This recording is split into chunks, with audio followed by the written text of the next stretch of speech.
Welcome back to the deep dive. You know how sometimes you meet a character and you realize they aren't just starting an adventure. They've been carrying the weight of a war nobody else even knows is happening. Yes, absolutely. That's exactly where we are today. We are pulling the thread on the solitary tortle druid, Pluplep, or PG. Right. We're not talking about his time with the party yet. Not at all. We are focused entirely on his dramatic, world-shattering prologue. That's absolutely right.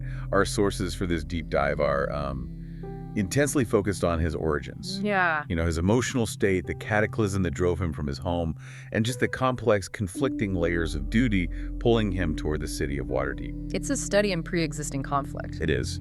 When PG steps onto the stage, he is already a main character in a tragedy that's like centuries in the making. Our mission today is to unpack everything he carries on his shell, both literally and metaphorically. There's a lot there. It's this unusual confluence of things. You have profound personal grief over a catastrophe, the heavy-duty demands of druidic balance on, like, a cosmic scale. Right. And critically, an intensely personal debt of friendship owed to a dwarf. He's navigating global responsibility with a local obligation. It's fascinating. It's such a powerful narrative juxtaposition. You have this image of Pluplep, this ancient being steeped in the slow, natural rhythms of the wild. Yeah, slow is the word. Emerging from the isolated, mythical Evermore Swamp, only to be forced into the greatest metropolis of the North, Waterdeep. And for a tortle druid who is inherently slow, reflective, and, connected to the deep wild, this shift is huge. Oh, it's the first major conflict he has to overcome. He's trading silence for this deafening clamor, and that alone just tells you how severe his motivation must be. Okay, let's unpack this with the weight and sorrow that the sources truly imply. We have to start with the environment. We do. Because for PG, the environment isn't just where he lives, it is literally his spiritual, his cultural, and, his familial identity. It's everything. So when his home is destroyed, it's not just a change of address, it's an existential crisis. The sources paint a picture of the Evermore Swamp that is almost sentient in its grief. Sentient, I like that. The atmosphere is described not just as misty or damp, but as a place of profound, active sorrow. Right. We are told explicitly that the whispering reeds of the Evermore sway in a mournful dance. A mournful dance. Oh. And their rustling acts as a lament for a lost home, a shattered past. Oh, lament. I mean, that one word gives us so much to work with. It really does. It tells you that the landscape itself is mirroring the character's internal state, what, scholars call pathetic fallacy. But for a druid, it's so much more than a literary device. Oh, absolutely. The swamp isn't like it's grieving. The sources suggest it is grieving the loss of his enclave. So this is an environmental tragedy mirrored and amplified by a personal one. We are looking at ecological damage that is so profound, it's almost a psychic scar on the land itself. And that reflection suggests the tragedy wasn't a slow, natural erosion. It was sudden and violent. Okay. When PG stood amidst the ruins, the defining sense wasn't the smell of smoke, but the silence. A stark contrast to the vibrant life that once thrived there. Let's just think about that. A swamp should be filled with the constant buzz, chirp, and croak of life. Exactly. Non-stop noise. So when a vibrant natural enclave goes silent, it means the destruction was total, immediate, and probably unnatural. The sheer absence of life is the evidence of the crime. And the sources are incredibly blunt about the nature of this destruction. This wasn't a landslide or a flood. No. We learn the earth bore the scars of a devastating attack, defined by the shadowy memory of fire and fear. And that's where we need to stop and spend some time, because that phrase, fire and fear, is so critically important in defining PG's entire worldview and his mission. Indeed. I mean, if we connect this to the bigger picture of druidic philosophy, this kind of violence, using fire against nature, is the ultimate act of desecration. It's the worst thing you could do.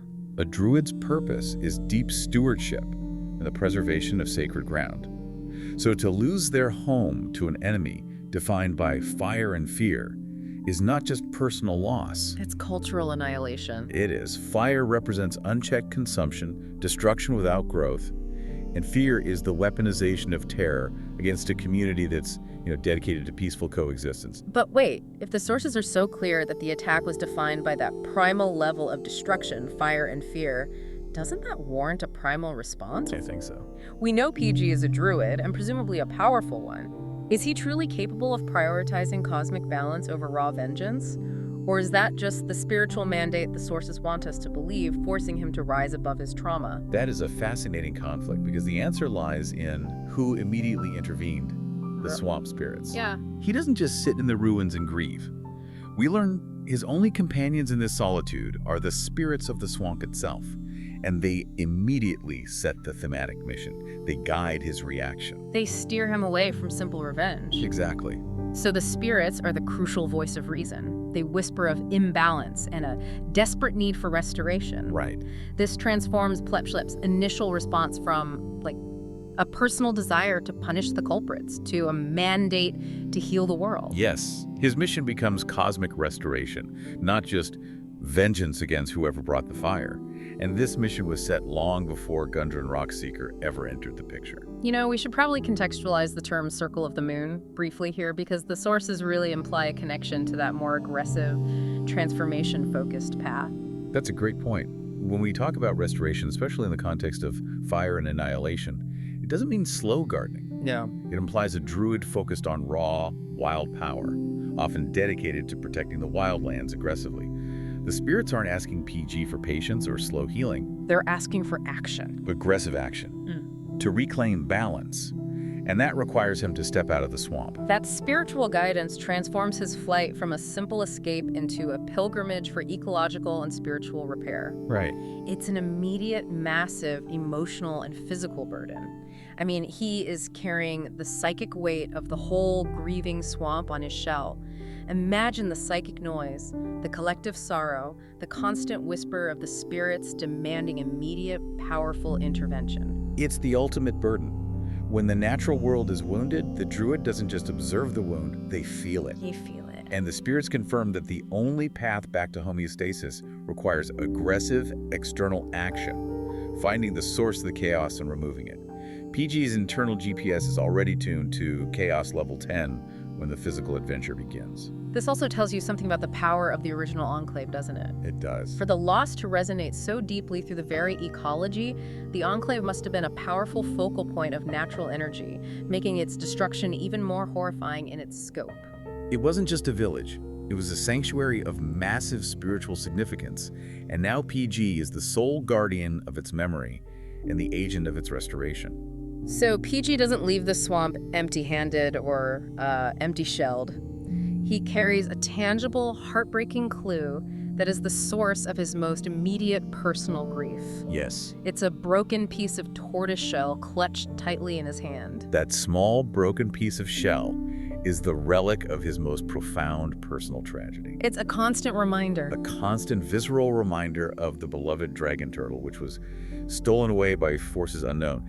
This isn't just grief, it's an active, agonizing connection to a missing family member. And for a druid, that creature was likely treated as kin, or maybe even a spiritual protector. You have to assume so. But why a dragon turtle? I mean, this is the detail that instantly catapults the scope of the threat from regional catastrophe to a global conspiracy. It really does. A dragon turtle is not merely a big monster. It is a legendary, massive, elemental titan of the seas, often the size of a small island. A small island, yeah. So what kind of sheer, coordinated power is required for unknown forces to successfully capture and steal a creature of that immense scale and elemental fury? That's the critical question we need to sit with. Stealing a dragon turtle implies either an immense, high-level naval operation combined with powerful, specialized sealing or binding magic, Or something even bigger. or perhaps even using other mythic creatures. This is not about acquiring an artifact. It's about the subjugation of a natural titan. It immediately confirms that the forces PG is chasing are operating on a scale that few adventurers ever encounter. Right, these are regional or continental players. They have access to resources that defy common sense. Yeah. I just want to challenge the logistics here for a moment. If this creature lives in the Evermore Swamp, or at least has a connection there, and is stolen, it suggests a vulnerability. Dragon turtles are fiercely independent, so for one to be stolen rather than simply killed, it implies a deep manipulative motive. Like controlling its power or using it as a weapon. Exactly. If a force is capable of binding a creature of the sea and then moving it, the resources involved are just staggering. We are talking about magic and engineering capable of moving a small mountain. What's so fascinating here is that the sources connect this scale of physical theft directly to PG's psychological state.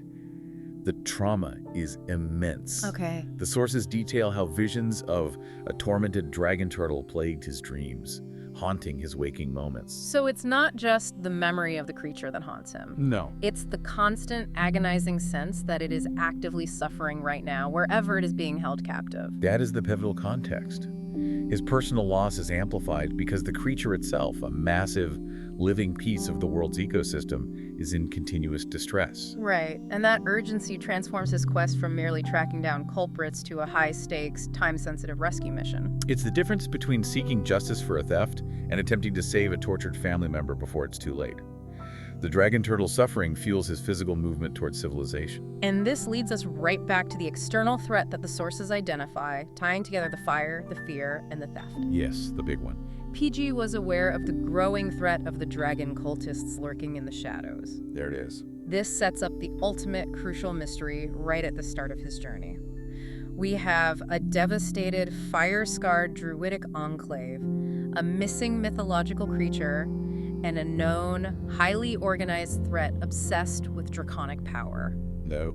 How might the dragon cultists be connected to the stolen dragon turtle? The connection seems undeniable, right? Yeah. But the implications are terrifying. Yeah. If the cultists are responsible, they aren't just looking to raise one dragon, they're collecting creatures of immense elemental power. So this dragon turtle, this engine of natural chaos and power, could be intended for subjugation? Weaponization. Or maybe a horrific sacrifice to a greater draconic power, like Tiamat. I think we have to consider the contrast in philosophy here. Druids seek balance and the natural order. And dragon cultists seek domination and the reversal of that natural order in favor of draconic tyranny. Exactly. The fact that PG's quest is immediately tied to this specific global threat, the cultists, means he is not going to Waterdeep to fight petty skirmishes. No, he's arriving with an immense, pre-existing, and urgent global conflict already weighing on his mind, all framed by the suffering of the dragon turtle. It just solidifies the idea that PG is chasing a trail that starts with cosmic horror, the subjugation of elemental nature, and that trail somehow, inexplicably, leads to the bustling merchant city of Waterdeep. He carries the certainty that the fate of the world hinges on finding that missing dragon turtle. It's a huge burden. So PG has this apocalyptic triple threat compelling him: the lament of the swamp, the torment of the turtle, and the mandate of the spirits. Right. Yet he is fundamentally isolated and anchored to the ruins by grief. What was the singular, intensely personal force needed to pull a cosmic guardian out of his solitude and into the city? And that's where the old favor owed to Gundren Rockseeker becomes the necessary narrative lever. The personal connection. It's the perfect narrative catalyst. The devastation of the swamp gave PG the reason to fight. The tormented visions gave him the urgency. But Gundren gave him the immediate direction. Exactly. And a human-scale anchor to pull him out of his trauma-induced paralysis. The sources reveal Gundren stumbled into PG's life years ago, bearing wounds and tales of adventure. And PG must have offered aid, healing, or maybe even sanctuary.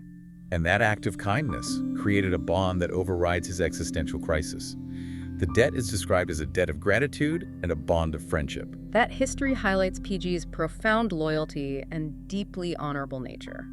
He is a solitary figure, yes, but his connection to the natural world doesn't negate his capacity for loyalty. He honors past kindnesses so profoundly that he is willing to abandon his isolation and travel to a massive, loud, dangerous city.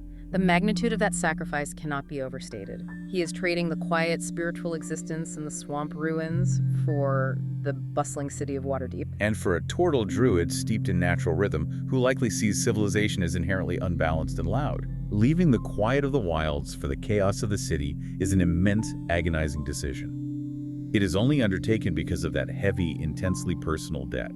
His loyalty is the only thing stronger than his trauma. It seems so. It's a fascinating moral conflict. I mean, PG is operating on two distinct planes of urgency. He is. On one hand, he knows the fate of the dragon turtle and maybe the world is at stake. On the other hand, the immediate reason for his movement is saving a single dwarf friend. So which one weighs heavier when he finally steps through the city gates? Right.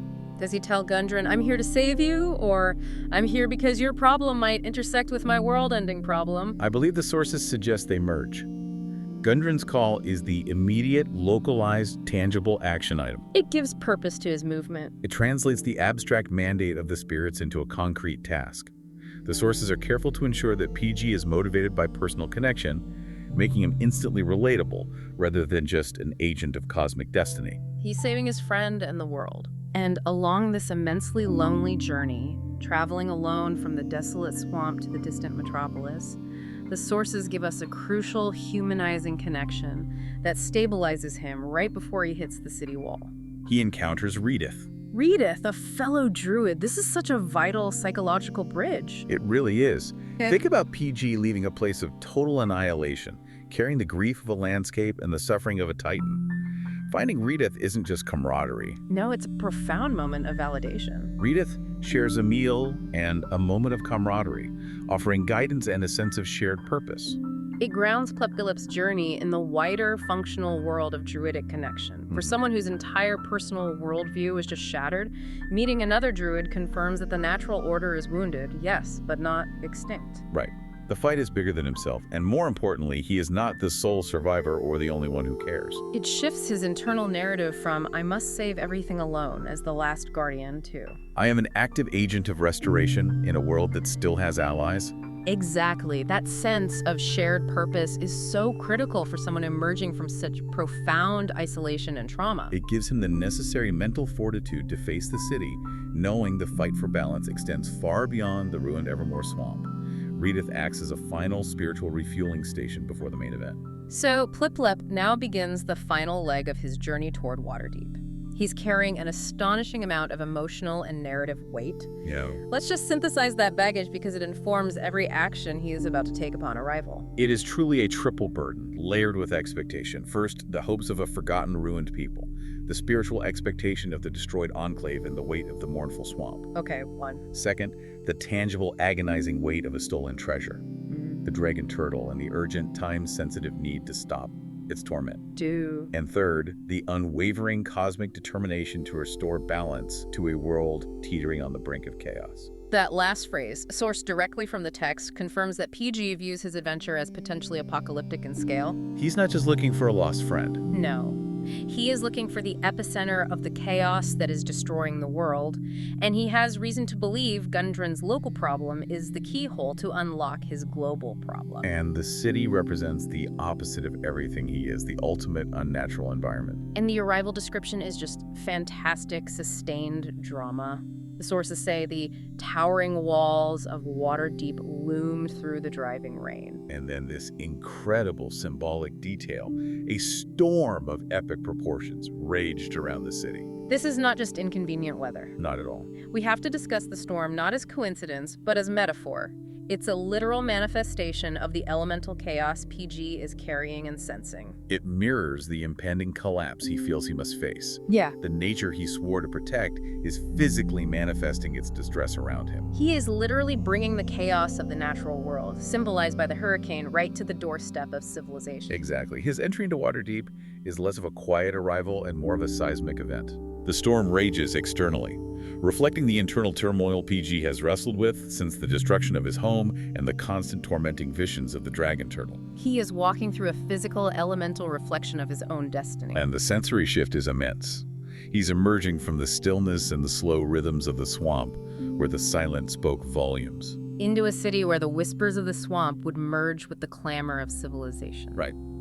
How does a tortle, trained in sensing delicate natural imbalances, cope with the overwhelming chaotic noise and sheer artificiality of a place like Waterdeep? His solo journey has led him to this precipice of change, and the sources make his future explicit. They do. His destiny is stated as being intertwined with three massive elements: the fate of the dragon turtle, the future of Waterdeep, and his own forgotten past. He's not simply a hired adventurer. He is a pivot point for massive, world-changing forces that converge upon this city. He is the storm. That sets the stage beautifully for the beginning of the adventure. Let's bring this deep dive home by reviewing the core takeaways of Club's powerful prologue. Right. We've tracked his progression from profound solitary grief to immense purposeful duty. Yeah. His origins are rooted in deep trauma, the annihilation of his druidic enclave by coordinated forces of fire and fear. His primary mission is twofold. It is an intensely personal rescue of the suffering mythological dragon turtle, and a cosmic repair job for a world out of balance. He steps away from this immense world-ending private crisis only because of a previous kindness and a debt owed to the dwarf, Gundren Rockseeker. Which provided him with a concrete path forward. And perhaps most importantly, he arrives already knowing about the overarching threat of the dragon cultist and the world's impending chaos, long before any of the other adventurers likely suspect anything greater than local banditry. And that is where the core thematic question lies, and what makes his character so compelling. PG's motivation is unique. He's driven by restoring natural balance and rescuing a subjugated creature, not seeking goals or fame. So how will this background, a quiet life guided by swamp spirits and cosmic whispers, centered on elemental truth fare against the clamor of civilization and the standard problems of Waterdeep? Right. Will he even care about the petty squabbles when he's dealing with the suffering of a creature the size of a small island? Will his unique focus on spiritual and natural balance, his ability to sense the subtle shift in the winds, prove more crucial than simply fighting bandits or fetching low-level artifacts? I think it has to. He's thinking about saving the dragon turtle and the world's elemental harmony while everyone else is worried about petty crime and a stolen shipment. He's operating on a higher plane of concern, and that contrast is surely going to define his role. He has come from a place of annihilation, seeking aggressive restoration, and he arrives during a storm of epic proportions, symbolizing the chaos he both brings and is attempting to confront. Exactly. Plepchlip walks into Waterdeep knowing the world is teetering on the brink of chaos, carrying a piece of a dragon turtle shell in his hand. Yep. What specific, unique role will his knowledge of the Evermore Swamp and this stolen mythological creature play when he meets Gundren and the other adventurers who are dealing with simple road ambushes? That's the question. The fate of the world might rely on this solitary tortle who just walked through a hurricane to pay a debt. That is a destiny worth following. A phenomenal convergence of duty and trauma. And we're all waiting to see how that massive cosmic scope meshes with the ground-level reality of adventuring in a bustling city. A perfect stormy place to leave our deep dive. Thank you for walking us through the powerful, emotionally resonant origins of Plepchlip. My pleasure. It's rare to find a character so burdened right out of the gate. And thank you, our listener, for joining us on this exploration of character. We will see you next time for the deep dive.